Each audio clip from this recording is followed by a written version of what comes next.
You're listening to BQN. Assimilate the audio.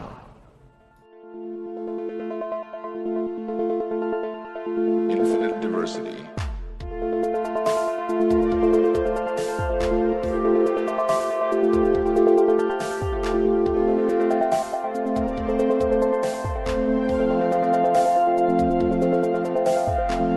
Live long and prosper, and welcome to Infinite Diversity, a Star Trek Universe podcast here on the BQN Podcast Collective. I'm your host for today, Chrissie, and joining me is my co-host, Thad. Thad, how are you doing today? I'm pretty good. I just woke up and discovered that I'm on a different ship now, but other than that, I'm fine. Yeah, it's funny how that happens, but, you're here. Everybody appears to be alive, so that helps, Well, most everyone. Most everyone, yeah. Also joined with us today is Alex Perry from Weekly Trek. Alex, welcome to Infinite Diversity. How are you doing today? Hello. Thank you for having me back. I really appreciate it. Thanks for being here. All right, so before we jump into our topic for the day, we just want to take a moment to thank listeners like you who support us with a subscription at patreon.com/BQN. We've got a little bit of news today. There was an announcement about new places that Paramount Plus is going to be available across the world. They announced that it will be available in Ireland on the 11th of June. As well as the UK. So everyone as well as the UK, excuse me. Well, we're about ready to have that United Ireland thing happening. Yeah. Have you been seeing about that? Yeah. So it's convenient that the UK and Ireland are happening at the same time. So in Belfast, they'll get it whether they're part of the UK or Ireland. Mm-hmm. There you go. And then there's a lot of other countries to which it's expanding over the next few months. It's still not everywhere, but we're getting there. Yeah, I feel pretty bad for, pretty much everyone in the Global South who is apparently just not getting the show. That's unfortunate.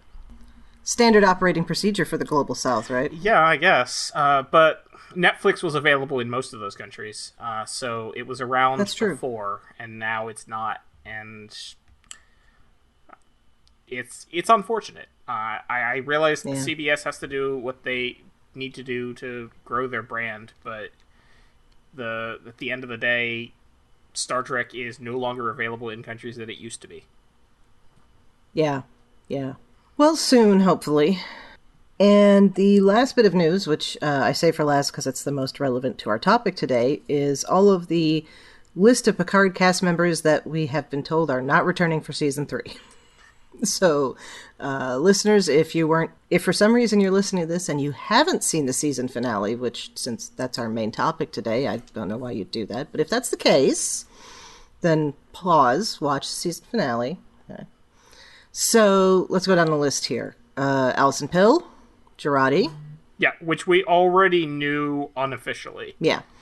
Santiago Cabrera. Mm-hmm. Which we had a strong suspicion of already, and now makes sense.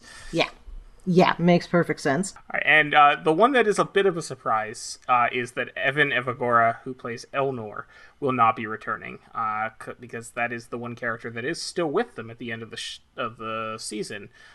So that's a bit disappointing, but they have to make room for all those new cast members. Yeah, the new old cast members. Meet the new cast, same as the old cast, and I'm right? not sure if this came out before last recording or if we just didn't talk about it, but I think it was after we recorded last week. We've been speculating a lot over how much they're going to be in the new show, the new season, because I know Terry Matalas said that it's not going to be cameos. They're going to be, important role, but we weren't sure whether that meant a couple episodes. But Gates McFadden tweeted out that she had done ADR for the first 6 episodes. So at the very least, it's going to be the first 6. She's in 6. Yeah. And I find it hard to believe if she's in the first 6, she's not going to be in the last 4. Right. And if she's in them, the others probably are too. So in some way they said that, I can't remember if it was Patrick Stewart or someone in the production said that the TNG cast would not all be appearing in all episodes. Okay. So there might be a few that only come in for shorter arcs, but it certainly seems like Gates is in it for probably the whole season, it sounds like. Which is interesting, considering how Picard's story ends in season 2. That Gates is going to have a very big role in the next season. We'll see how that turns out. Well, did you see... if you watch the Ready Room, Orla Brady does kind of comment on that, and it did not sound to me coming out of those comments that, like, Picard Laris is definitely a thing for season 3. Oh, interesting. Oh, wait, there was a Ready Room for that Picard? makes me happy. I missed that. Well, there was a Ready Room for Strange New Worlds, which was like half Strange New Worlds. Oh, half okay. Picard. Yeah, I haven't watched that yet, but I'm kind of okay with that because I've always been a Jean-Luc Beverly shipper. I'm Nella Darren, ride or die. Team Kamala for me. Okay, interesting. I don't have a strong objection to Picard Crusher. It's not like Chakotay 7 or something equally repulsive. Oh God. But yeah.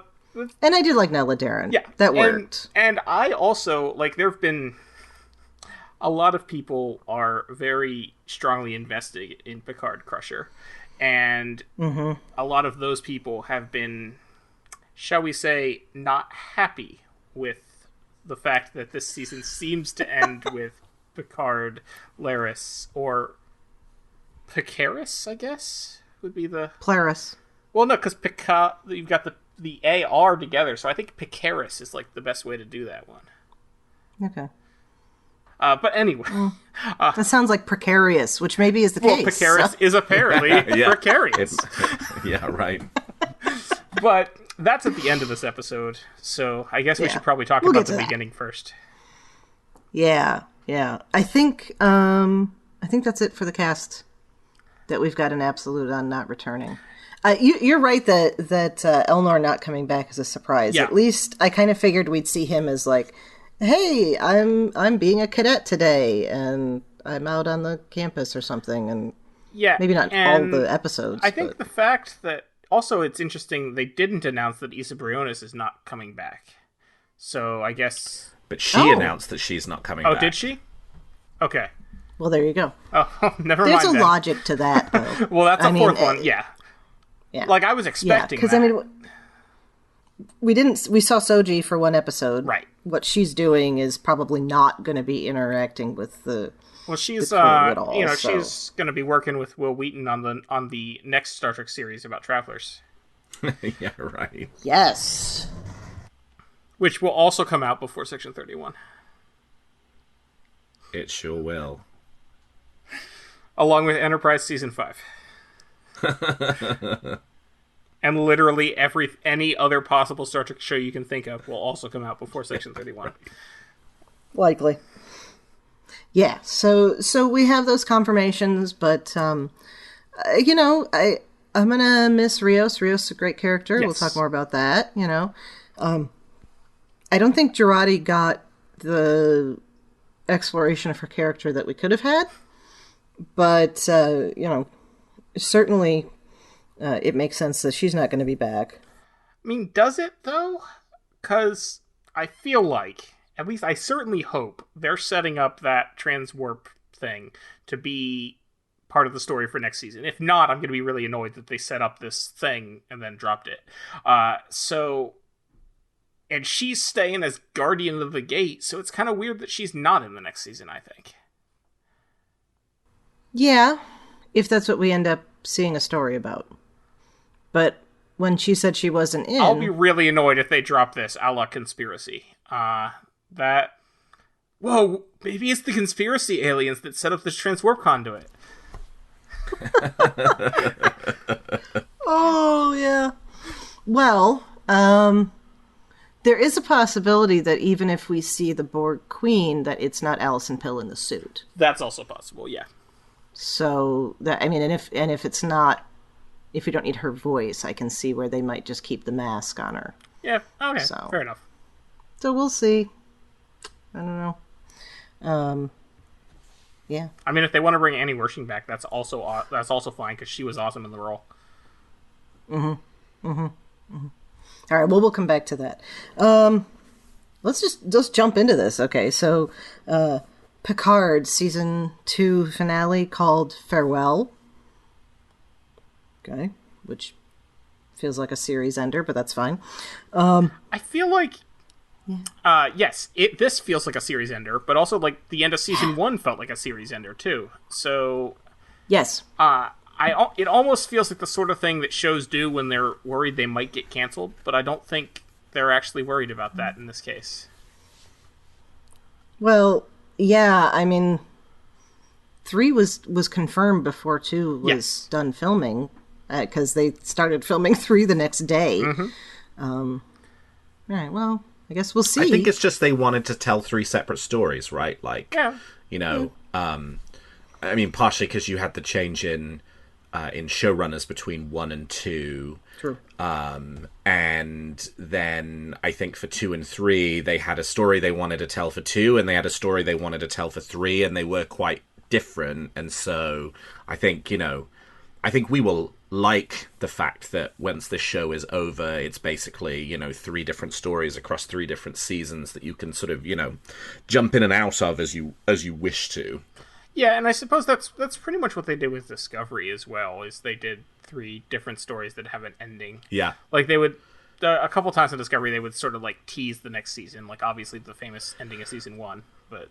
Yeah, really just that one, Yeah. right? Like, you know, season 2 ended, it was very like, you know, Enterprise warps off into the distance. Season 3, Discovery warps off into the distance. Season 4, Discovery warps off into the distance, right? Like, they've not done, you know, really much of that kind of like sort of to be continued cliffhanger carryover. Yeah, the only cliffhanger now, like obviously, Lower Decks ended on a cliffhanger, but that was a spoof of the cliffhangers of the 90s anyway. So yeah. Okay, yeah, so we've kind of already gotten into our initial thoughts on this, but Alex, I'm going to give you an opportunity. First thoughts after watching the episodes, how you feeling about it? I mean, I liked it a lot. Season 2 of Picard was not a perfect season by any means, but I really, really liked it. I liked the final episode. I liked a lot of the character stuff. I think it is quite a rewatchable episode of Star Trek. Is it like the best structured episode of Star Trek ever? Not really, right? It is sort of just like an amalgamation of scenes that, you know, do sort of end the various different plot points from the season, but they do end all of the plot points from the season, and a lot of them they end quite well in terms of how those scenes ultimately carried off. So yeah, I liked it. It's you know, lots of the season finales for modern Star Trek are like not that great, and this one is probably one of the better ones in my opinion of all the ones we've gotten since 2017. Okay, Thad, you're nodding vehemently. I agree on most points here. One of my general ever-present complaint about modern Star Trek is that we get these seasons with these season-long arcs, and everything gets wrapped up in 1 hour at the end.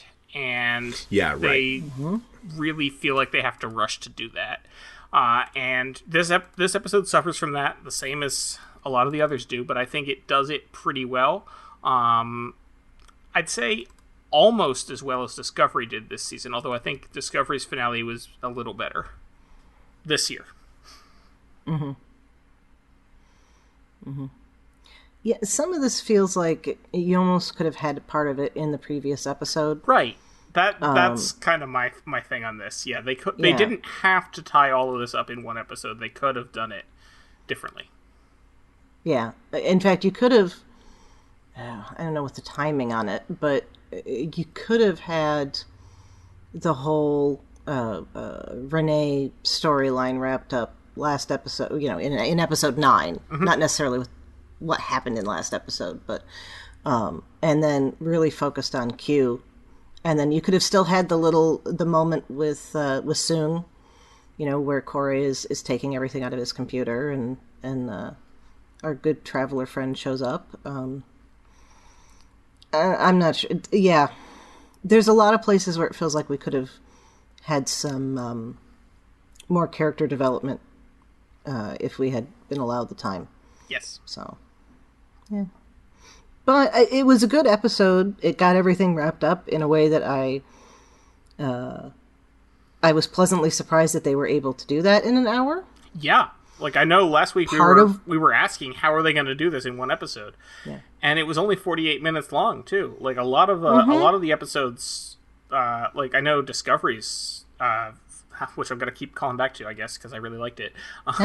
But Discovery's finale for season 4, I think, was an hour long. And yeah, it was. It's impressive that they managed to do all this in 48 minutes. Yeah. Well, there was a bit of a cheat by having Corey's story wrap up with going off with the Travelers, because that was a very quick way to do it. Also, and that was not something I was expecting. That little sneak, Will Wheaton, flat out said he's not going to be in season 3, which is technically correct. And, that was beautiful. Absolutely beautiful. I just can't believe he managed to get through all the way through Mission Chicago without without anybody even like remotely clocking that was a thing. I can't believe that didn't leak out at all, especially because they clearly shot it outside. So like that was shot on location somewhere, right? I'm in, like, that's why they had to announce Paul Wesley, was because yes, Strange New Worlds was shooting outside in Toronto. And I'm surprised no one in LA saw that and be like, Will Wheaton's on Star Trek. Well, Isa Briones is not automatically recognizable, to somebody who's not watching Picard, so it's not like he's standing next to Patrick Stewart. So, sure, people could have been like, oh, he's filming any number of things. But also that was like in a park, maybe, so it could be an area that they would be able to close off for part of the day. Yeah. I'm just impressed that they kept that secret. Me too. And I'm also disappointed in Will Wheaton. Not in his appearance in the episode, but the fact that at like 11 a.m. on Thursday, he posted on Facebook how great it was that he was in Star Trek again. Oh, yeah. Oh. Yeah. That's not cool. So I know a couple people who were spoiled because Will Wheaton said that he was in the episode. And that's disappointing. Mm-hmm. Because that's as someone who did not get spoiled and saw it before, like, it was a jaw-dropping moment. I said some words that I'm not going to say on this podcast. Like, it was truly shocking to see him. Mm-hmm. I had it spoiled for me, but I wasn't sure that it was spoiled for me because all I saw was somebody post a picture of Will Wheaton in a park in normal clothing. And I was like, that's weird. Are they saying that he's in the show, or are they trying to trick me? And so I was like, am I going to see that or am I not going to see it? And then he was there. So like, what did I get for opening my phone at all on a Thursday morning? So yeah. It's a dangerous place out there. It really is. It is. And I've definitely found that you can also, if you say literally anything about the fact that you're watching something, someone will tell you that you're spoiling it somehow. Yes. Oh yeah, literally just like, I'm watching Picard. How dare you? I don't get to see it until tomorrow. Well, okay. Okay, that sucks for you, I guess, but I'm not spoiling it. Sympathetic, but I didn't say anything that you aren't aware of, except maybe the personal connection because you're not in my house, hopefully. But anyway. Yeah. Anyway. Hopefully. Thad, what do you think about how they dealt with the whole one Renee must live, one Renee must die, and actually getting her on the ship? Yeah. I don't like that's how they did the one Renee must live, one Renee, because it wasn't really Renee that died. Like, that's a cheat. I think it's weird. It's weird prophecy that was a weird thing for the Queen to say, and the Queen could have just like straight up said what needed to happen if she knew it anyway. But how they managed to do it, I think that worked out well. And I'll say I actually like. I should have realized that it was Laris immediately, but I didn't. It wasn't until she said Picard's name. I'm like, oh, okay. That's Laris. Talon. Yes. Talon Laris. Yes, no, it's okay. Yes, it's the same Talon. thing. But no, I mean, maybe it was because I woke up super early to be able to watch it before work and coffee hadn't kicked in. But I thought that Sung had poisoned actual Renee, and I thought, oh well, Picard's gonna have like the magic antidote that'll fix it or something. Mm-hmm. Mm-hmm. Yeah, it took me a minute to clock onto that too. I liked the scene with Renee and with Talon, because it did sort of pay off, a few episodes worth of build up of that relationship, and then I did like the scene between Talon and Picard.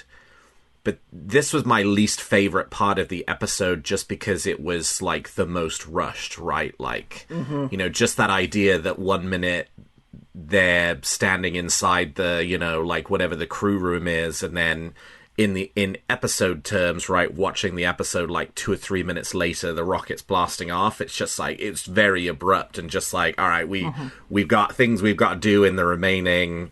like 30 minutes of this episode, so we're just going to kind of rush through this section of it in order to do some of the more character stuff, which I'm fine with, right? I mean, we knew it was, you knew that's where it was going to end up, right? The thing was going to launch, everything was going to be normal again, and the character stuff is the more interesting part of the episode, but it did sort of take me out of it a little bit when it was, just the sort of accelerated nature of that whole section of the episode. Mm-hmm. Mm-hmm. And Soong is fine as a villain, right? Like, and I think he's aggressively fine in the first part of this episode too. Like, Brent's having a great time playing a scenery-chewing villain. He's just not a particularly interesting villain, in any significant way. But hey, who knows? Maybe he'll become more interesting in the future. Yeah, because we're gonna get him in season 3 as someone. Yeah, that's true. I did appreciate the whole emphasis on the money. Yes. Like, are you telling me that I can't see these people? There. Yes. Yes. Absolutely. And also did not make sense to me because of exactly what he did. And we don't even have to talk about somebody wanting to kill one of the astronauts. Let's just talk about somebody who has a cold.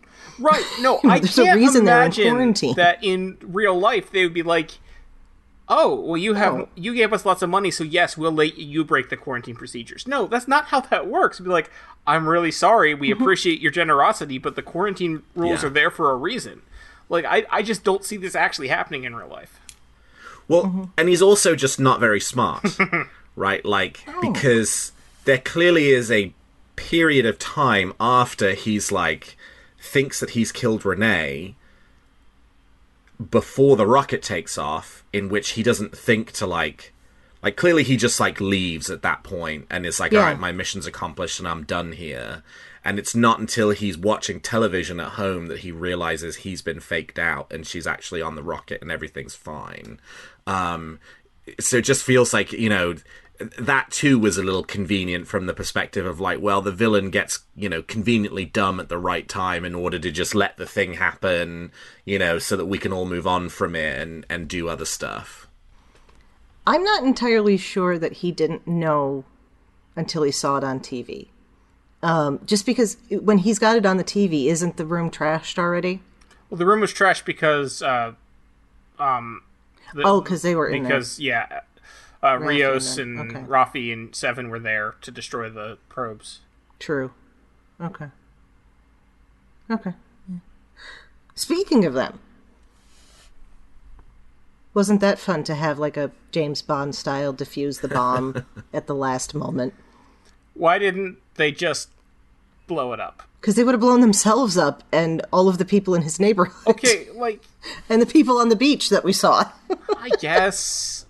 Like, my response there would have been, like, put my phaser on overload and get out of the room. It's got, like, get as far away as I can in 3 minutes and then let it blow up. Although in retrospect, it's good that they didn't do that, because it turned out that timer was for the last one that was launching. But they didn't know that at the time, and I would have thought the first response would be just blow it up. But yes, that was fun. I did feel like there was a lot of time chasing the other drones before suddenly managing to blow all of them up at once. Yeah. I thought that was a little that convenient. was time. That was time we could have used to have another few moments with Talon. Yeah, something. right. Yeah. But, okay. Yeah. And I just before I forget to get back to Talon, I really think that sacrifice works for her. Mm-hmm. There was a moment where I wasn't sure if it was going to be her as Renee who was killed, or if it was her as Renee going on the ship. Yeah. There was that, and then I realized, no, that doesn't make sense, because she wouldn't have known what to do on the ship. So yeah. I just wish there had been one line. That's all it would have taken to kind of establish what the relationship is between Talon and Laris, right? Like, that's just sort of entirely left open. It's never addressed, other than the fact that it's the same actress playing the two different characters. And it was a thing earlier in the season, right? It's like, you know, I think you're Laris, you look just like Laris, and I've decided that you're not, and now you're dead now. But then I just sort of forget that I was interested in that fact that you look just like another Romulan who lives in the late 24th century, the early 25th century, who shares your name. It didn't need a long scene, but a something would have been nice, right? I sort of got the sense throughout the season that maybe Talon knew more about that than she was letting on, and, they could have included that in the deathbed scene or whatever, but that is a loose thread hanging from the end of the season that they did not satisfyingly wrap up for me. Yeah. Beyond just, we really want, Laris is not going to the 21st century. The people, fans loved Orla Brady, so, like, how do we get Orla Brady into the 21st century? All right, well, let's do it this way. Oh, if Adam Sung can look just like insert name here, Sung. Yes. True. So I was going to bring up. So here's your headcanon. We've got our headcanon on that. So do we also have headcanon on Laris Talon? So... No. Well, I have headcanon, but it's not that. Okay, so Alex, I don't know if you've heard... my thought process, and I have convinced Thad of this, is that every Soong after this one, maybe including this one, we don't know about his parents, is a clone. That male Soongs have not actually reproduced in the traditional way since then. Wasn't there... I feel like... I can't remember where I heard this or where I read this, that maybe there was some cut dialogue from the Augment trilogy and Enterprise that potentially established that Soongs were clones, and that's why Arik Soong looks the same as Noonien Soong. Well, that's possible. But they just left it on the cutting room. I might be entirely making that up, but I'm convinced somebody told me that recently. Well, it makes sense. I haven't seen those, nor have I watched the special features in a very long time, so I need to go back and do that. But yeah, okay, so that's our headcanon on the Soongs. Now, Talon, I'm going to say, had a sister who had children, and then they had children, and then they had children. I mean, honestly... that would take it about right, yeah. Were it not for the fact that in order to do this, they would need to revisit a Season 2 story in Season 3, I'm still not entirely convinced that Talon isn't Laris, and what we're seeing is that Laris is earlier Talon, and Talon is later. So like, Talon does know Picard and pretends that she doesn't because she's meeting him at an earlier point in time and can't tell him any of that.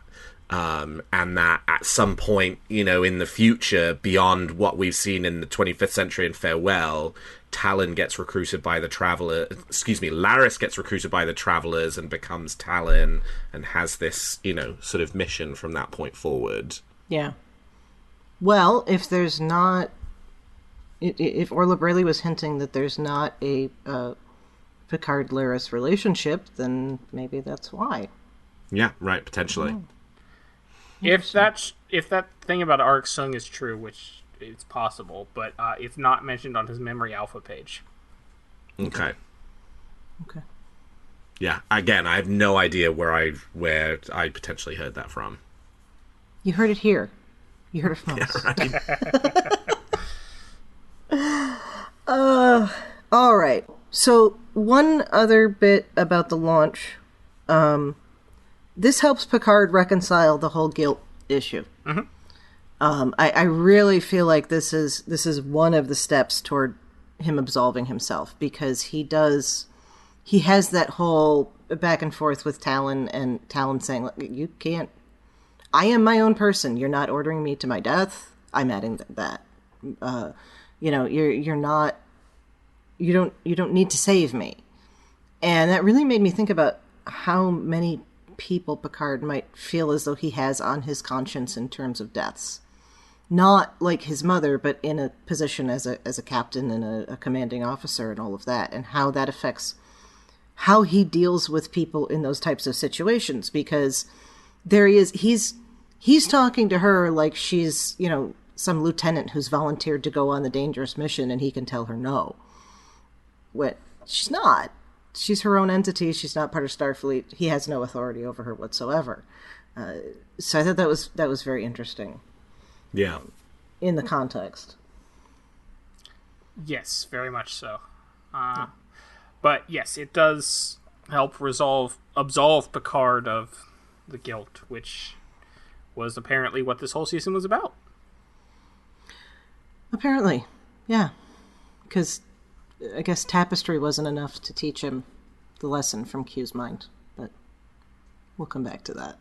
Well, before we step away from that, we had the bonk bonk on the head, as the saying goes, about what Soong is going to be doing with the rest of his life, because he has a file folder that says confidential Khan project from sometime in the 90s. Project Khan, dated 1997, yes. Mm-hmm. So it's interesting, and I feel like, it's a coincidence, but at the same time, it's also not a coincidence, because they obviously, Viacom is, Paramount, or whatever they're calling themselves these days, is aware that they're releasing these 2 episodes the same week. We have this, and then we have the first episode of Strange New Worlds, also called Strange New Worlds, where we hear about the Second American Civil War, which apparently turns into the Eugenics War, and then World War III. And wow. And combine that, so this is my theory on Weekly Trek this week, combine that with the location shooting that took place in Toronto for Strange New Worlds Season 2, which featured Kirk, which there was all those pictures about, which is why they announced that Kirk was going to be in Strange New Worlds Season 2. A lot of that has a time travel piece to it, because there's, sort of 21st century, stuff around. So, and Brent Spiner sent a tweet to Anson Mount congratulating him on the premiere of Strange New Worlds and saying he would love to guest star with them sometime soon. I'm convinced that Adam Soong's going to show up in Strange New Worlds Season 2. Okay, at what point does Brent Spiner end up in more episodes of Star Trek than Michael Dorn? And I think, right, so we know that they've sort of laid the groundwork. All of the showrunners over the last year, 18 months have talked about how they've started coordinating with each other, and they have these calls in which they plan stuff out. And we really have not kind of seen any of that yet in terms of intentional crossovers between the shows. And I just think it's too much of a coincidence that you would include 2 references to the eugenics wars in 2 episodes that drop on exactly the same day, and then add in all of the stuff that we've potentially, in the location shooting, they're filming outside of an office, and the name on the door of the office is the Noonian Institute. Oh, I did not know that. Okay. Didn't know that. Yes. Yeah. Okay. Yeah. That's for sure. Yeah. I'm all in on this. Stick all of that together, and I think you end up with they want to do through one of these shows, right? And presumably it's Strange New Worlds because of on Noonian Singh. They want to do some. They want to tell the story of the eugenics wars. That is very interesting. It really... I'm really wondering how they're gonna, like, reconcile that to Space Seed. But, yes. Well, reconciling it to Space Seed is everything except the fact that he said they left in the 90s. Or the fact that Kirk doesn't know anything about them. Well, yes. I mean, that part will remain to be seen. For the timeline, Yes. I mean, there was a whole, like, line in this season about how the history of the 21st century is, like, totally corrupted. Right. And nobody really knows when anything happens. Yeah, no, that part is fine. No, it's the Kirk and Spock not knowing about them part that I'm curious about. Yeah. Well, we'll find out. The time travel part, I mean, if we are seeing Jim Kirk and La'an in some kind of past situation, then we could, then you can timey-wimey it and say they don't remember. And that part of it, but anyway. Who the hell knows? And now we have Samuel Kirk on the ship, too. But he's not played by brother. Paul Wesley in a mustache, and that's just wrong. Yeah. Anyway. We'll talk, listeners, that'll be on the next episode. We're talking about that. But, okay. Well, I now have questions about why Data's creator, Noonien Soong, was called Noonien, if there's an association there with Khan. So, because Gene Roddenberry really likes the name Noonien. Well, yeah, he knew a guy called Noonien. He knew a guy just used called it twice. Noonien Singh. Yes. Yeah. He named it, in fact, fun fact, the big reason that he named Khan Noonien Singh is because he was hoping his old war buddy Noonien Singh would see that episode of Star Trek and look him up. Hey, you're a friend of mine. I'm going to give your name to a war criminal. Yay. Anyway. All right, so we have stuff that is going to be coming with the Soongs, I guess, and the rest of that. So, I look forward to finding out. One of the beautiful things about the Soong story, to me, was that Corey was able to just go in and delete everything. Yeah, that's great. Everything. I had to step back and not ask myself where she got the clothes and the computer and the shoes and how she got into the library and how she got the VR set. We're not going to answer those questions. Well, getting into the library is easy. They just let you walk into those. That's true. I don't know why I included that. I want to know why she's sitting on the floor in the stacks and not at one of the tables in the background. Yes, speaking as somebody who worked in the library in college, that's exactly the kind of thing that I would have to walk over to people and go, get up, go sit somewhere where there's actual seating. But maybe that was the best Wi-Fi connection for deleting all of her father's files. That's possible. Could be. Yeah. It also kind of looked like she was sitting on a beanbag in the stacks, but I think that was just her coat balled up. I think that was just... Anyway. Yeah. Yeah. And then she gets the message she thinks is Q, and it turns out, surprise, traveler. That was beautiful. We already talked about this a little bit, but yeah. Yeah, no, Will Wheaton as a cameo here as Wesley Crusher, the Traveler, who we find out the Travelers are actually the ones behind the supervisors. Like, all of that is great. Yeah. And now I need Dayton Ward to write another novel about them to reconcile this together with the previous novels that he's written. And that wouldn't be difficult at all, because there's nothing in there that establishes any of that. Yeah. No, it just adds Wesley as another character to those novels. Yeah. Yeah, because the Gary Seventh people were recruiting from all over the place, so yeah. Oh, I love it. Did you notice the transporter effect at the end, though? I did not. When he took her away. That was a little strange that they just used a transporter and not, a funky, traveler type effect. Yeah. So I feel like they should have done the, shimmery thing from that would have been cool, Me. Yeah. Yeah.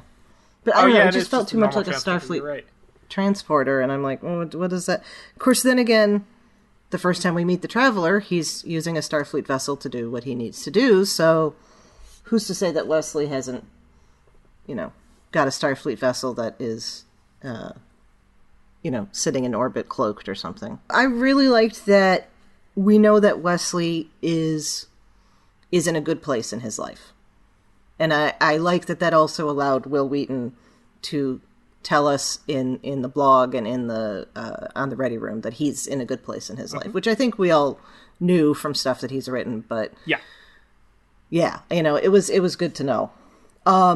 Question that has no answer here: was Wesley stuck watching all of this, knowing what was happening, and couldn't help? Do you think? Probably. Yeah, probably. Probably. Yeah. Just, it made me think of Coda and how, yes, all of the Wesleys knew all of the terribleness that was happening, and they couldn't do anything about it except facilitate the ending without giving any spoilers. So, So I couldn't help but think about that's kind of sad. This ended better than Coda. Oh, God. Sure did. One thing that, let's not talk about Coda anymore. One thing that I can't credit this to this is not an original thought to me. This is actually, this came from my friend Jen, it is very, of course it would have been nice to have seen Wesley show up in TNG Season 3 with the rest of TNG Season 3, Picard Season 3 with the rest of the TNG cast. Yeah, TNG Season 8.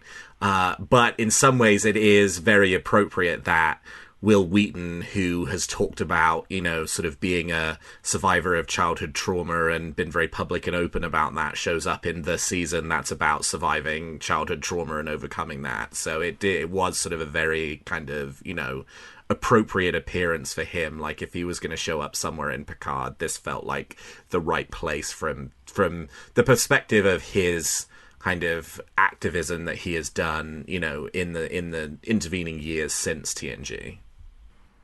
I love that. That had not occurred to me.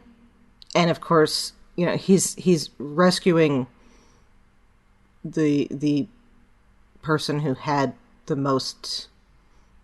I'm going to say Corey probably had an abusive childhood, not in the way that Will Wheaton did, but not being able to leave the house, whether it's medical or not. Yeah. Mm-hmm. Yeah. So, and he's bringing her to a place having where your she entire existence lied to, like having your father lie to you about your very existence. Yeah. Right.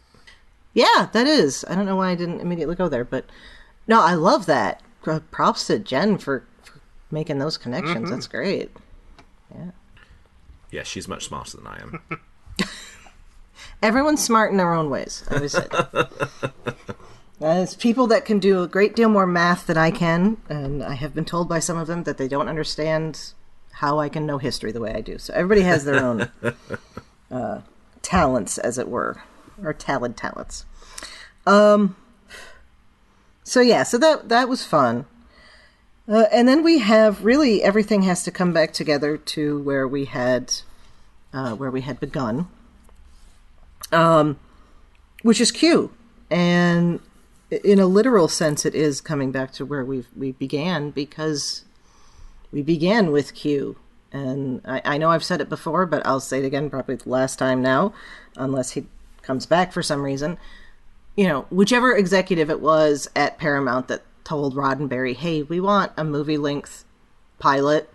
And Roddenberry's like, okay, cool, I'll just go to the well of godlike beings and created Q. Thank you, whoever you are. Yeah. Because, oh my God, that's fantastic. What has this done? And of course the fact that they brought in John Delancey, other actors might not have created a character that we were so willing to see over and over and over again. So, every once in a while, corporate somebody knows something. Every once in a while. I Stop still feel that. like it was an entire coincidence that request ended up with something good and not something bad.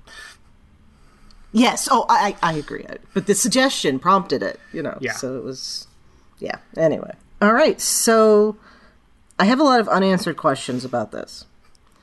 But I want to get your guys' thoughts on this first. So, Alex, I'll start with you. How are you feeling about what we see of his relationship with Picard and then Q's ultimate end here? I mean, I loved it. This was my favorite part of the episode. It's my favorite part of Star Trek Picard as a whole. It's probably some of my favorite scenes of Star Trek in a really, really long time. I love the way in which it was sort of a very intentional echo from the ends of All Good Things. Some of the dialogue was mirrored. The fact that it's the two of them sitting together in a quiet room after a lot of chaos happens around them, just sort of talking about this experience and communicating with each other. The fact that there is this sort of a little bit of a flip in the power dynamic, right? In that, you know, Q is the one about to go on the big adventure rather than at the end of All Good Things, Picard's the one about to go on the big adventure. And so just the sort of inversion of you know, like the very last line, right? He see you out there, right? Which he says at the end. This is last line to Picard at the end of All Good Things. This is last line in this episode. It's a real flip of that dynamic, right? Because he's the one about, you know, in All Good Things, he knows what's out there and Picard doesn't. In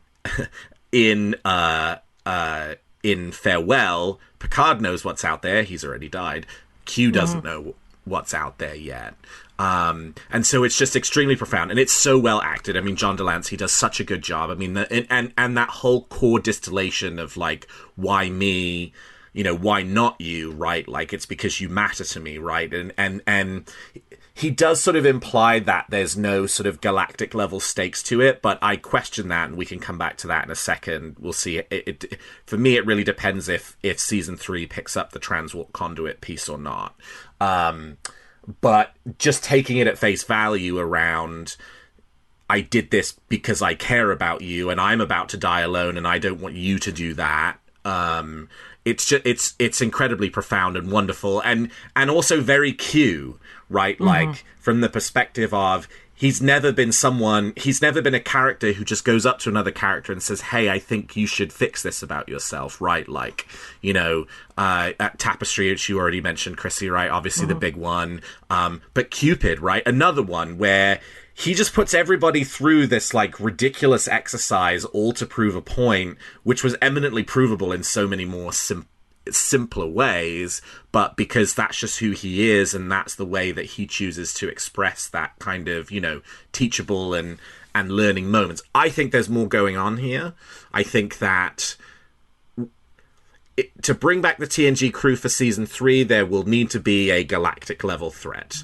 A galactic level threat that potentially begins in season 2 with something killed the Q, right? That something being whatever creates the transwarp conduit. And Q, through the events of season 2, is basically solely responsible for the creation of the Borgati Collective, which stops which provides that first line of defense against whoever that enemy is. So, like, that theory is 100% dependent on, did any of the stuff that we see in this episode have a bearing on season 3? But if it does, I think provides a really nice explanation for, like, why the hell did Q do any of this in the first place, right? Beyond he was trying to teach Picard himself a lesson. And one that actually I think then works really well, right? Because he basically, he's the last of the Q, right, is the implication here, because there were plenty of other Qs, but he said, I'm dying alone, right? What happened to his wife? What happened to his son? Sounds like they're not around anymore, right? Maybe they're dead too. And that line from Discovery season 4 earlier on, we've not had contact with the Q continuum in 600 years. That brings us pretty much back to around this point in time. Yeah, right? I had forgotten that. Yeah, so I think Q is the last Q. He is the last one to die. I picked up on that because he said he was dying alone. That's what made me think, he's probably the last one. Yeah. Which, like, there's two ways they could have approached that, right? They could have approached that in a Guinan Times Arrow situation where they're just like, we're choosing not to do this because it's more meaningful to us to make it, to not acknowledge the existence of the wife and son.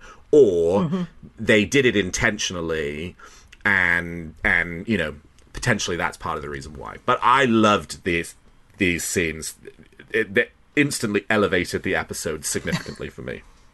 Agreed.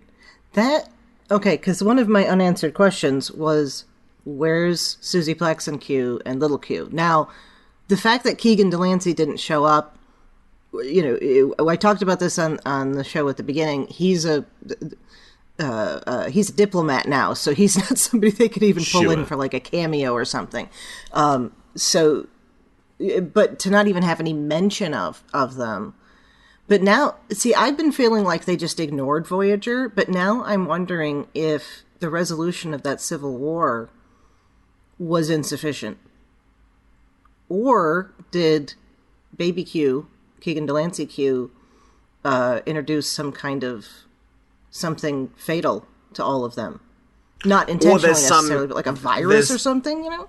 Or there's some external threat, right? Of course, something that killed the Q and now is coming for the Federation, right? Yeah. Like, you know, if you thread those together around Q being the last Q and this transwarp conduit that, you know, creates a conduit to something somewhere, right? Like, is this all the kind of master plan of some big enemy, which we're going to spend the last 10 episodes with the TNG crew getting back together because they're the only ones who can, you know, take on a challenge of this magnitude? Yeah. Yeah. I hope we see actual Jack Quaid. I just thought of that. I'm like, if we're going to see Riker, I know he's on the Titan. Anyway, never mind. Okay, so Thad, how do you feel about the old Q end of the Q thing? Is your theory that season 3 is going to have live-action Boimler in it? Because that's amazing. It just randomly popped in my head. I was like, well, wait. Jack Quaid as Thomas Boimler? Maybe. Why not? Well, now I want really, this. there's no reason. Now I want this more than anything else. Okay. There is zero reason for them not to show up as themselves, or as the, you know, as the live action version of their characters. They'd have to age them up a little bit. But yeah. No, I'm down. I'm down. Okay. Or anyway, you know, a Lower Decks cameo of some kind, like whether it's Boimler or Ransom or any of them, would be amazing. Yes. I'm still stuck on them all showing up at Chicago. That was so good. That was so good. Yes. Okay, so that, how are you feeling about the whole Q situation? Well, my big question was, where are the other Q? Because he said he was dying alone, and now Alex's theory makes a lot of sense to me. Especially because my other question are, what the heck is going on with that transwarp thing? So yeah, this all ties together pretty well, and I like it, which means it probably is not going to be what happens, but I do like it. I know. It feels a little too tidy. Yeah. Because, I mean, I was also convinced that we were going to get, Lieutenant Duquesne, so what do I know about these things? We have not established that the FBI agent is not his ancestor. This is true. So there you go. That's all you need. The FBI agent who was set up in episode 8 as being critical to the resolution of the no kidding. season and then never shows up again. Yes! That occurred to me yesterday. I was like, hold on a minute. All the more reason that they could have thrown David Duchovny in there. Well, he needs to show up in that next book, in that book that I said Dayton Ward needs to write about. Yes. To continue on with the... Yeah. Oh, and he could meet Mistral. Yes. Oh, yes. Okay. Yeah, I need this book now. So my fanboy moment for, like, this was never going to happen, but, you know, I felt fairly certain Rios was going to end up staying in the... absolutely, in the 21st century. And so I was like, wouldn't it be cool if there was a post-credit scene on the last episode of the season, right? You end it however you end it, you roll the credits, you get to the end of the credits, and it's Rios, and he walks into Guinan's 10 forward, and he walks up to a table, and there's a guy sitting at the table, you know, wearing a hood. He pulls the hood down, and it's Mistral, and he says, the equivalent of the Samuel L. Jackson line from the first Iron Man movie, right? Let me tell you about the Avengers Initiative, and then you cut to black. I'd like you to join the Supervisor Initiative or whatever. Yes. Exactly. Oh my god, that would have been amazing. Would have been fun. I mean, they basically did that with that end credit scene. They ended up not using with Discovery Season 1 with Georgiou. Yes. They had done that as an end credit scene and then decided not to actually release it. Yeah. Which I think would have been an amazing end credit scene, but oh well. Yeah. Yeah, something, Alex, occurred to me when you were talking about how Q's talking about it doesn't need to be universe-ending stakes. And it just suddenly flashed into my head that this is basically a retelling of It's a Wonderful Life. Yeah, sure. Mm-hmm. Just that totally, it didn't make that connection before, but it works, because George Bailey isn't a world-ending, or, a world-saving person, but he's important to everybody around him. Yeah. Yeah. Okay. One of my unanswered questions was, did Q know this was the end result all along? But if somebody's attacking the Q, then that would not be the case. Because I always figured Q was omnipresent, knowledgeable, all of the, like he always knew the end. Yeah. Omniscience, thank you, before it started. But this one I don't think he did. And if your theory is correct, that there's a logic to that. Yeah. The other thing that was driving me crazy about this, Q very adamantly says to Guinan he did not send Picard to the past. Picard did that himself. If he didn't end up in the past at this, how does that fix him forgiving himself? I was wondering about that myself. If he didn't go back into the past, then none of this would have actually resolved, and that's interesting. Yeah. And also, I mean, in all honesty, the two storylines do not necessarily connect. He can make sure that Renee gets on the ship without forgiving himself for whatever role he played in his mother's death, if any. Anyway, okay. It's not Star Trek if we don't criticize Love a good predestination paradox. Yeah. And actually, Can't wait to see the look on your face if up. we get back to the station and I don't exist. Exactly. Okay. Last question about Q. Is he a character that needed redemption? Did this redeem him, and was it needed? I don't think Q needed redemption, no. Okay. Yeah, I don't think he needed redemption, but I do think it was very valuable to learn more about his motivation as a whole over 35 years worth of that relationship between the two characters. Okay. I saw an interesting point, somebody brought up on Twitter about how not all villains need redemption. Sure. And certainly Q is presented as a villain. Yeah, I don't even really consider Q a villain. Yeah, right. Well, not anymore, but certainly at the beginning of it. Yeah. Encounter at Farpoint, Hyden Q, he's definitely villainous. To a point, so... Right, but even in Hyden Q, if he hadn't shown them the existence of the Borg, then when the Borg show up a couple years later, they would have all been killed. I said the wrong episode. I was talking about the episode where he tries to give Riker Q powers. That is Hyden Q, you're right. I'm thinking Q who. Okay. You're right, Q. Yeah, Q, okay. Yeah, I was wrong. My bad. No, that's all right. No, but see, that's where he starts to not be so villainous. Right. To me, even Hyden Q, there's a little bit of it. A little, but because he doesn't. But he never he toys with them, but he's not malevolent, I guess is the. Yeah. Because nobody who dies actually dies. Yeah. Anything else you guys want to talk about with Q? Love the music. Yes. Oh, the music, yeah. All of the music this season was just, so good. Yeah, I need to grab the soundtrack for this season. Yeah, it just dropped last week, didn't it? Yeah, it did, yeah. Mm-hmm. I intentionally didn't look at it until, seeing the last episode. So. And it's got the track from the last Q scene on it. Okay. Oh, yeah. I have tried not to look at soundtracks until the show's over now, because it did give some pretty serious spoilers a couple years ago. Yeah. So, why do they have to do that? I understand if you're printing CDs, right? But you're telling me you couldn't put out the soundtrack a week before it's over and then tell everybody to update it and add 3 more tracks or whatever it is? Yeah, I don't know. Come on. It's the 21st century. Yeah. All right. So along with the death of Q, we have our goodbye to Rios.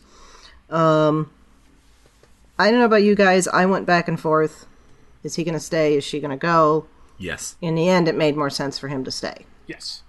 So how you guys feeling about that one?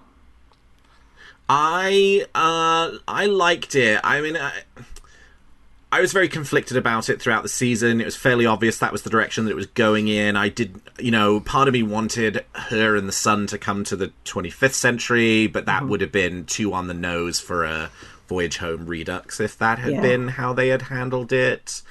And, that, I don't know, that didn't feel right for the way they were setting it up, right? I don't think she would have ever gone to the 25th century because she was very invested in making the life of the community that she lived in today better. And if she had left, that would have been, sort of her taking the easy way out from doing that.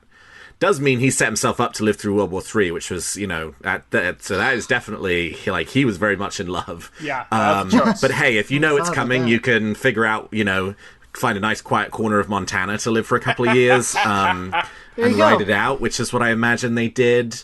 But, because in they never really address that, right? Like, that's part of Rios, Teresa, and her son's life. Is the fact that World War III and the nuclear apocalypse happens at some point while they're all still alive. Because if he lives to be an old man, that means he lives at least, 50 or 60 more years. And the post-atomic horror happens during that period of time. Yeah, because First Contact's only 40 years ahead. Yes, so my headcanon, which, they don't explicitly say in the episode... I mean, they say in the episode the son's responsible for figuring out how to use the organism that came back from Io to clean the sky and the air and the water.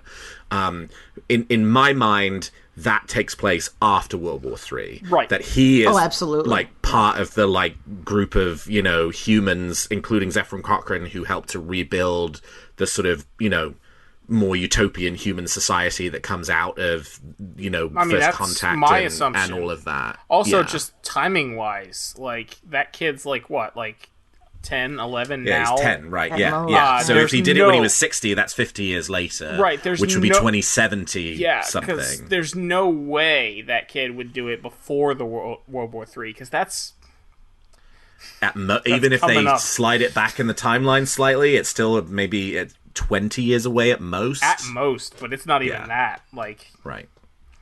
The efforts to mitigate the pollution could be started before World War III. True. And then... But I think it'll be even more useful post-World War III because there'll be far more to get rid of the atmosphere. All that nuclear radiation. So to sort of come back to Rios himself, though, I like the resolution of it. The one thing I would have really liked in this episode, though, would have been one more character beat between him and Teresa, because they did not get a scene in this episode. It was more just Rios's main role in this episode was the drone thing, and then stepping forward right at the end there and being like, hey, I've decided I'm going to stay. She really does not have, a whole... it would have been nice to have seen him tell her before... I mean, it would have ruined the surprise of it, but it would have been nice to... I think I would rather have seen him tell her in advance, I would like to stay with you, and for her to go, I would like you to stay too, than the sort of surprise moment of him saying, I'm staying, just as they're all about to go home again. That was the one thing from a character, there was a lot of really great character stuff in this episode. That was the one character relationship that I did not feel got fully served in this episode the way that a number of the others got, a nice moment during the runtime. That goes along with a funny thought that I had as I was watching it, which was, God, I hope she's actually wanting him around. Because he's desperately in love with her, of course, but, and then what happens if he stays and they're miserable?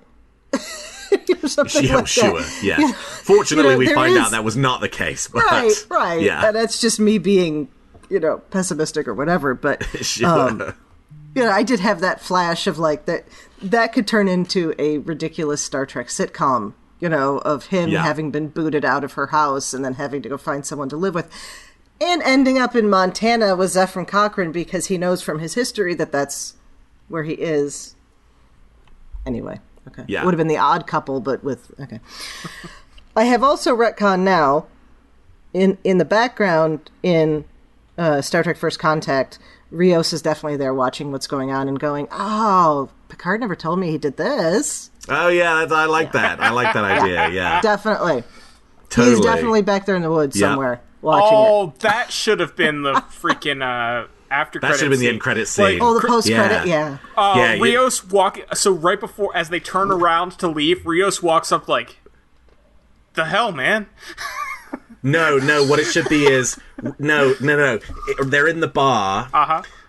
The bar in First Contact. Rios walks up to the jukebox and he thumbs through the selection and he leaves it on Ooby Dooby, which is the song they go out to at the end of First Contact. Because Cochrane goes up to the jukebox and he just turns it on and Ooby Dooby starts playing, right, when the Vulcans are in the bar with them. So, like, have Rios be the one who selected Ooby Dooby as the track, and then just have that be it. I want to see Rios and Picard, like, see each other, though.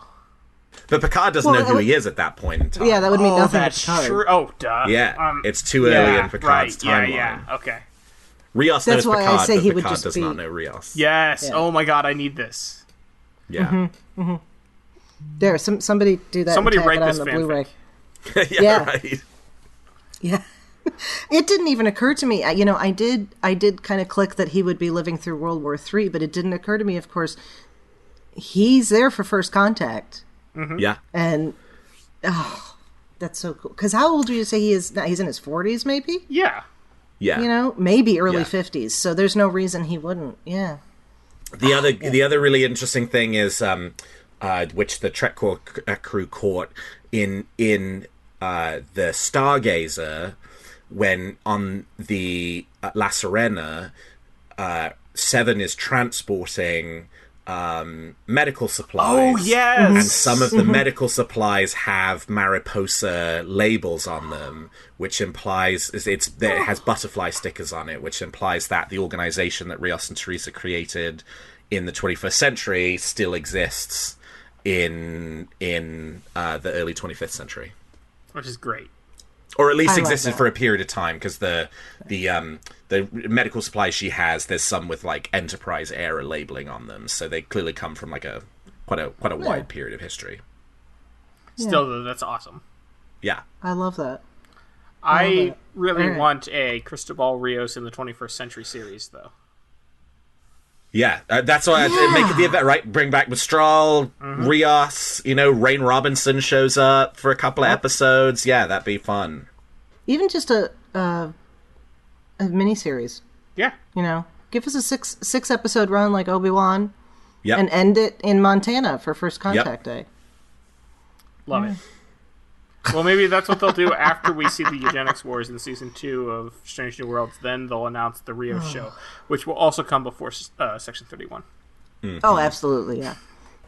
Thad, I never actually asked you if you had any other thoughts on Rios, or did you get to discuss all I think I wanted covered to. everything here. I Alright. love the Okay. character of Rios. I am sad that he's going away, but it makes perfect sense for who the character is that he would be doing this.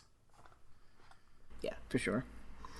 Okay, so Q snaps his fingers for the last time, and we are back on the Stargazer, and back in the 25th century, where Picard has figured everything out. How do you feel about the new and improved Borg? There've got to be different groups of Borg, right? Like, that's Yeah, the only way this 100%. works. They're totally different. Yes. So, you have the collective, right? Like, the one we all know and love with the Alice Krieger, Susanna Thompson, Yes, we love them. Queen, that Voyager and the assimilated Picard and assimilated Seven. And then at the same time, somewhere else in the galaxy, you have this much smaller, right? Because it's based on voluntary participation. So it's never going to be as big as, we're going to force ourselves on you, Borg Collective. You have this smaller Borgati Collective, right? Like running around finding these lost souls who want to be part of this, sort of community. And we're meeting them for the first time, right? Like, what I would love would be for the Borgatti Collective to show up on an episode of Prodigy, right? Ooh. 20 years before Picard meets them, they run into this, like, you know, sort of techno-union Borg collective who are zipping around the galaxy looking for people who want to sign up.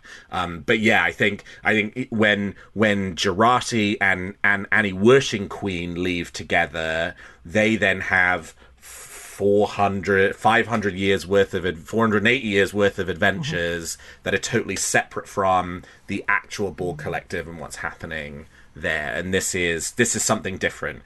Same basic technology, right? It's actually alternate timeline technology, right? Like, and the Borg might have had that Borg from the Confederation timeline might have had slightly different technologies. So it doesn't, you know, they're not exactly the same as the Borg collective, and certainly their motivations are not the same. But yeah, I think definitely two separate collectives. That's the only way it can work, right? Otherwise, you've fundamentally rewritten a huge part of the history of Star Trek, including huge swaths of Star Trek The Next Generation and Star Trek Voyager, and I don't think that's what they were trying to do with this. And Deep Space Nine. Yeah, right. Sisko would probably never be the commander of DS9 without the Borg. Yeah. Well, except for the Prophets, but... Well, yeah, the Prophets would have found another way, you're right. But I agree, because you can see the question I wrote down. Do we now have two Borg collectives? If we don't have two, did Jurati Borg... By the way, Borgatti, much better than Jurati Borg. Did Borgatti replace the regular Borg?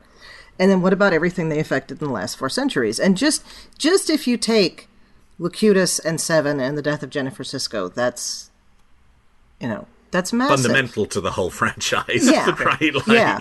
To the history of, the universe at that time. Yeah, so, yeah. 3 of the most important events in Star Trek history. Yeah. But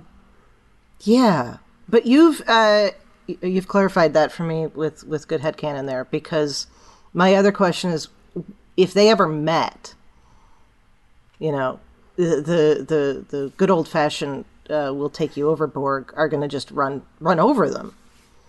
Sure. Unless it's true that the power of community is stronger than the power of enslavement, right? Like, I mean, and I think if they were to meet, that would sort of be the, hopefully the philosophy that would undergird it. That the Borgatti Collective is stronger than the Borg Collective because it's a voluntary organization rather than one based off of subjugation. Yeah. You would hope. Yeah. You would hope, yes, but... Because we still don't know what the situation is with the regular Borg, no. Other than that one cube. Correct. The Voyager destroyed the transwarp hub. There are lots of people, lots of fans who speculate that means that the Borg Collective as a whole were destroyed. I don't think that doesn't work for me.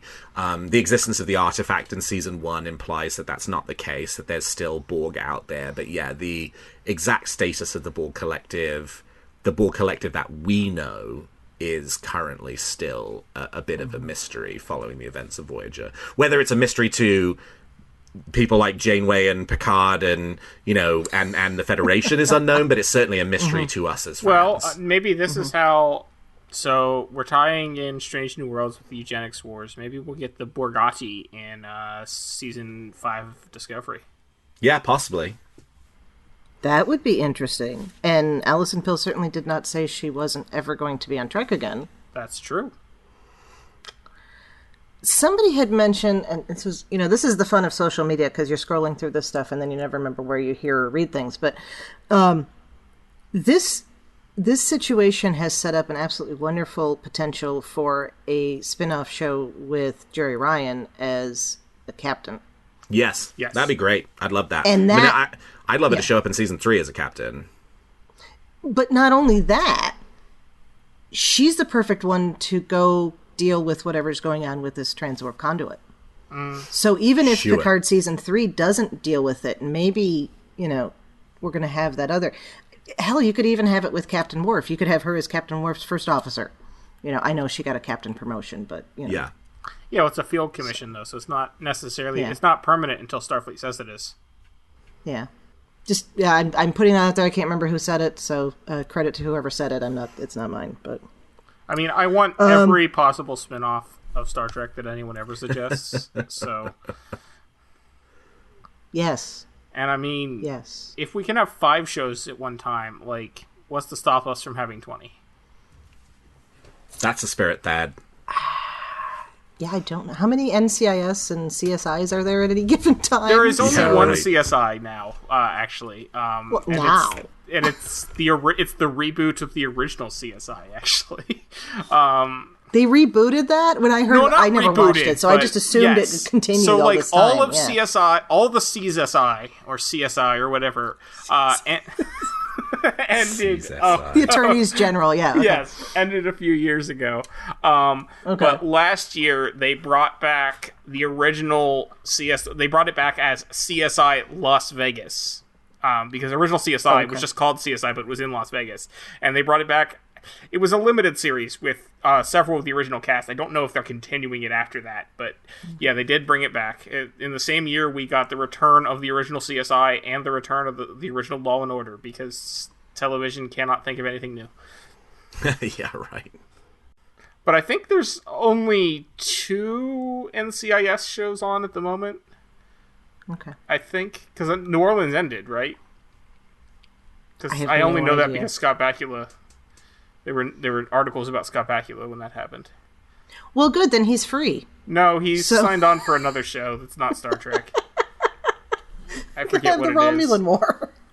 Okay. Yeah, unfortunately, Well, no. that's He signed on for another show. I remember. I think you tweeted about it, Alex, saying that's an odd way to announce that he's in the season 5 of Yes, Enterprise. I did tweet that. Yes, I think it was a funny. Quantum Leap. That's it. Yeah, there's a new that's going Quantum on. Leap show that No. he's on. Yeah.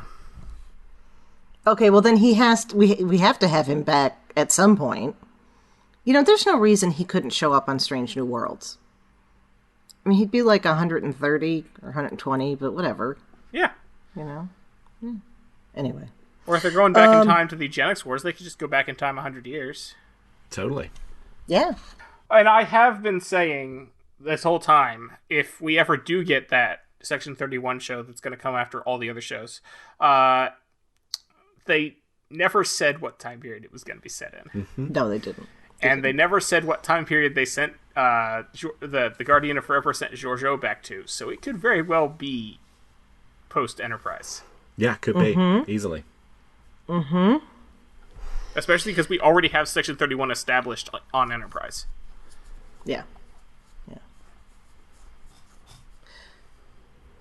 Okay, we went from Picard to Section... Yeah, no, that makes perfect sense. Works for me. Okay, anything else we want to talk about in this episode? Well, you had a note here that I saw here was where you speculated that the transwarp conduit may be coming from the artificial species from Picard. Yes, sorry, I forgot about that. That's why it's written down. I hadn't thought about that. Jay thought of it, and he's like, hey, what do you think about this? And I said, interesting. Don't know. So... It'd certainly be a way of tying the seasons together, right? Yeah. Like, you know, otherwise Yeah. season 1 is sort of, you know, they really are 3 separate stories, or at least 2 separate stories right now. Yeah. Yeah. I haven't... It's been a while since I watched season 1 again, so I was not entirely clear on... I'm not remembering entirely what the... But on the other hand, they came through since and there wasn't... Yeah. since it's a theory we're talking about, it won't be true. So, Yeah, right. like, I'm a little disappointed our Data's head theory didn't come to fruition. I know. I really... That would have been a perfect connection, but okay. Yeah, Alex, we were saying, We a did. la Data's head in Time's Arrow, that this season was going to end with them stuck in the 21st century, and they were going to leave a message that Riker would find in the 25th century. Oh, very nice. I like it. Yeah, yeah, so... Oh, well. Fanfic for another time. Yeah. Indeed. All right. So I don't know about the transwarp, because we didn't get a whole lot about that artificial species, did we? Other than Nope. the Romulans were very scared of them, and that was it. Pretty And much. they seemed mean. Yep. That was it. Okay. Good. Then my thinking that I had forgotten something important about them is not true. So maybe it is. And maybe they have the power to kill Qs. Oh. All right. Canon connections. Everything. Yeah. The whole freaking show. I say that every time now. Yeah, like everything was a Kenny connection, obviously, but I think we covered most of them. Yeah. Any, Alex, that you thought of that we didn't hit on? No, not that we didn't already talk about. Okay. And not beyond our like fan casting of post-credit scenes that would have been really cool. Yes, it would have. Rios is definitely in Montana 40 years from now, for sure. All right. Well, okay. Final thoughts. Alex, we are at the end of Picard Season 2. I mean, I'm really pleased I took the ride. It started off incredibly strong. 1, 2, 3 were really good. It sagged a little bit in the middle. 4, 5, 6. For me, personally, I loved the Picard childhood stuff from 7 and 9. 8 was my least favorite episode of the season, just because it felt like the most superfluous to kind of continuing the story. And then I thought it had a strong finish for 9 and 10. I enjoyed it more than season 1 as a whole, which did not stick the landing in the way that this one did. It had a lot of great character stuff. I'm a huge sucker for Q. I certainly understand lots of people who have issues with the season, A, because they spent 9 episodes in the 21st century and it's a Star Trek show, right? Like, that's a totally fair criticism for people to have. John Delancey was a little bit underused, but, when he was used, he was incredible. Adam Soong was kind of a lame villain, but overall, I thought, I really, really enjoyed it. And the last thing I'll say on it is, I thought this about Picard Season 1. I 100% think this about Picard Season 2. This show's not meant to be watched episodically week to week. It's meant to be binged. And so I think people's opinions of it will improve from here on out, because now that's the only way anybody's ever going to watch it, is all at once, now that all 10 episodes are available, or at least in much shorter chunks, because that's how I watched it, right? Because we get this, because I do some of the reviews for TrekCore, get access to screeners, and for this season they sent them in 3 episode chunks. So we got 1, 2, 3, then we got 4, 5, 6, then we got 7, 8, 9. And so I came away like really liking a lot of those episodes, and the ones that I didn't like, it didn't, right? Like I thought 5 was kind of slow, and I thought 8 was kind of bad, but it didn't matter because I'd watched 7 and 9 right around it, and I'd watched 4 and 6 right around it. And so, you could kind of gloss over some of that stuff. Whereas if you do it week to week, well, you've got to sit with Mercy for a whole week, right? Where which was not so great, or you've got to sit with Fly Me to the Moon for a whole week and debate about, Time's Arrow and Guinan and all of that stuff. So I think it's a show that will benefit significantly from being binged more than any of the other modern Star Trek shows. I think this was one that was built for binging and not for watching in that sort of week-to-week format. But yeah, I really enjoyed it, and I can't wait for season 3. Similar things were said about the season Discovery, too. Yeah. Season 4 of Discovery absolutely was made to be binged and not watched week to week. Yeah. Even more than Picard, I think. Yeah. All right. It certainly wasn't made to take a 2-month break in the middle. No. Gods, no. No. That's no best of both worlds anticipation there. All right, Thad, your final thoughts on the episode and the season. I loved season 2. I liked season 1. I loved season 2. I'm hoping that we'll continue on this upward slope for season 3. As listeners will know, I was saying throughout the whole season that I was liking every episode. Last week, episode 9 was the first one that I didn't say I loved, but still enjoyed. This one, we're back to love, and yeah. Give me more Star Trek. Always. Forever. Yeah, sure. All right. Yeah, I thought it was a good ending to the season. Yeah, there were some weaker episodes, but I definitely think going back through and watching it in like 1 or 2 days worth of run, or even, 3, is going to be, it's going to come out better. And especially knowing where it ends. Yeah. That allows you to see better. But I did notice, and because this last 2 seasons, and I get it, it's because Patrick Stewart is one of the executive producers, and he's dealing with aging, and we're all dealing with aging, so there's a lot about death and dying in this. But this is that Trek, that theme that gets reinforced through Trek, where we have the idea that our past is what makes us who we are. We can't be who we are without that past, because if we try to change that, then everything unravels, a la Tapestry. Yeah. Or Kirk saying he needs his pain in Final Frontier. Yeah. Cisco, I exist here, that idea of the past holding us back. Okay, which of course Q says blatantly. And then, the end of Voyager, where you have, Admiral Janeway trying to undo everything. So there is... you don't think about that as one of the larger themes in Trek as a whole, but I think this really does make that point. Yeah. So, yeah. Yeah, so it was good. I love that. I'm looking forward to the next one. TNG Season 8. TNG Season 8. TNG Season 8. All right, so, last thing here, Alex. We've had some discussion in the group chat about this. You think, at this point, it's a foregone conclusion that Picard Season 3 is coming before Discovery Season 5, right? Oh, 100%. Yes. Yes. If you were to ask me what's my schedule for Star Trek from this point forward, we've got Strange New Worlds, which will now run through July. I think we will then take a couple of weeks off finally, and pick up with Lower Decks Season 3 in August. That will run through October, at which point they will pick up Prodigy Season 1B. We will get that through pretty much the end of the year, and then Picard Season 3 will premiere in January, followed by Strange New Worlds Season 2 in May, followed by, finally, Discovery Season 5, probably in the summer of next year. Have they even started filming? No, June. Okay. June is when they're scheduled to start filming. Then Season 5 of Discovery. Picard's definitely coming next. Yes. Yeah. I mean, if they're at the point of ADRing episode 6, they are...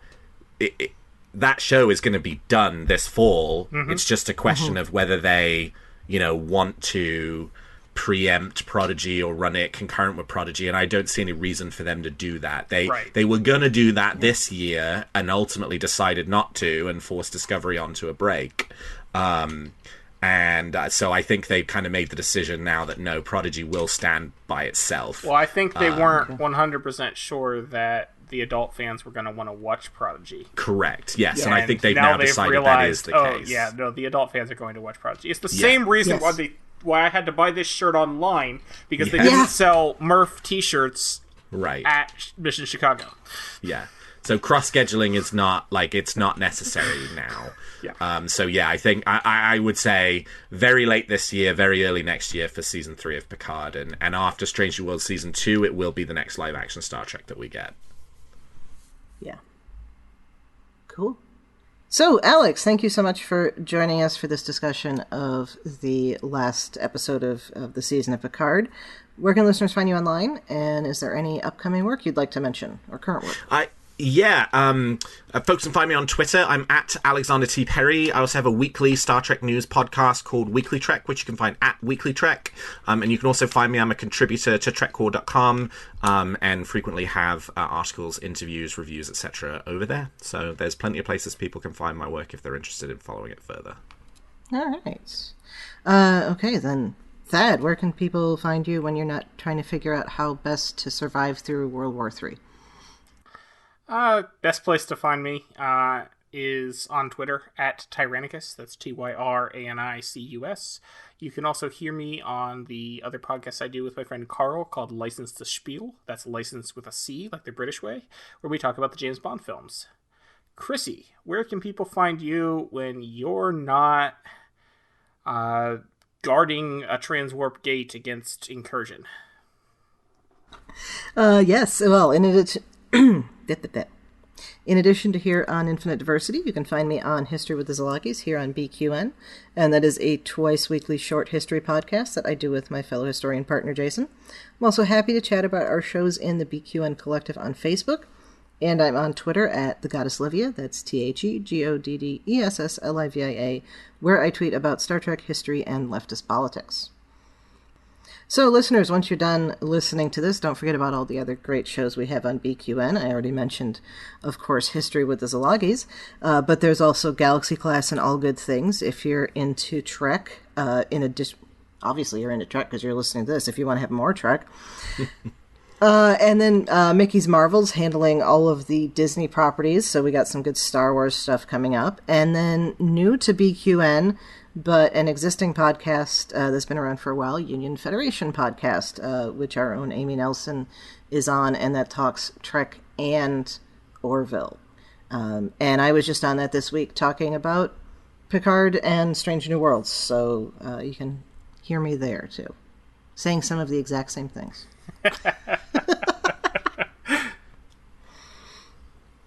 Thank you very much for tuning into Infinite Diversity. Thank you to Zach Tripp for the wonderful theme music and Tony Robinson for the awesome show art. Please subscribe in your favorite podcast player and don't forget to rate and review us there as well. Previously on BQN, Infinite Diversity, a Star Trek Universe podcast. People may know him best as playing Uncle Phil on Fresh Prince of Bel-Air. But the new one, surely. Yeah, because there is a new Fresh Prince out. Yeah. Yes, the new one. Yeah, he's not old enough to have played the old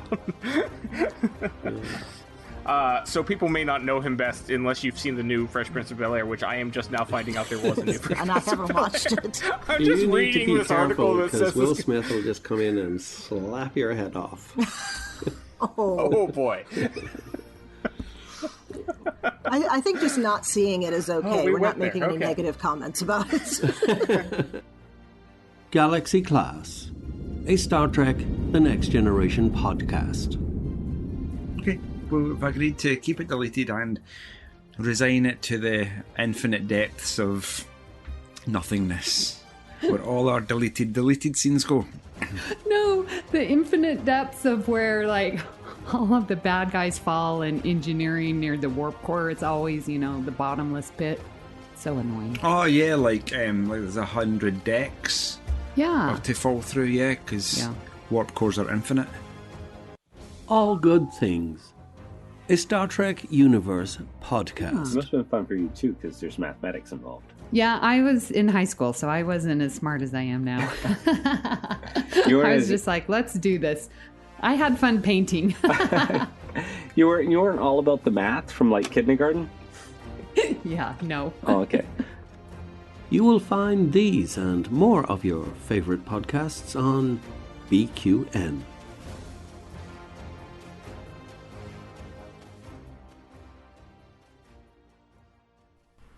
If you'd like to reach out, you can find the network on Twitter at BQN Podcasts and our show specifically at IDIC Podcast. You can also talk about any and all of our BQN podcasts in our Facebook group, the BQN Collective. On our next episode, we'll be talking about the series premiere of Strange New Worlds called Strange New Worlds. Until then, peace and long life.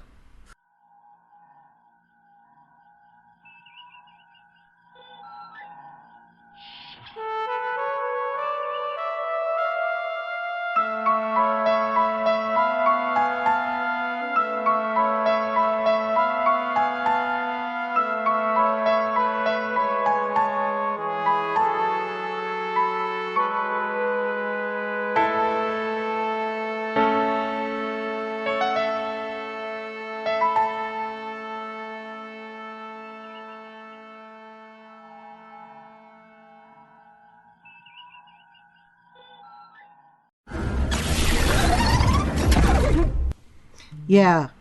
When you said that Brent Spiner tweeted that he was looking forward to working with him soon, I thought you said that he was looking forward to working with him soon. Well, that is what he said, actually. That is what he said. He said, I'm looking forward to working with you sometime Oh. soon. And that is actually the word that Spiner used. He used soon in the... Yeah. Okay, so, yeah, props to him for making the joke that I thought he made in the first place. Yes.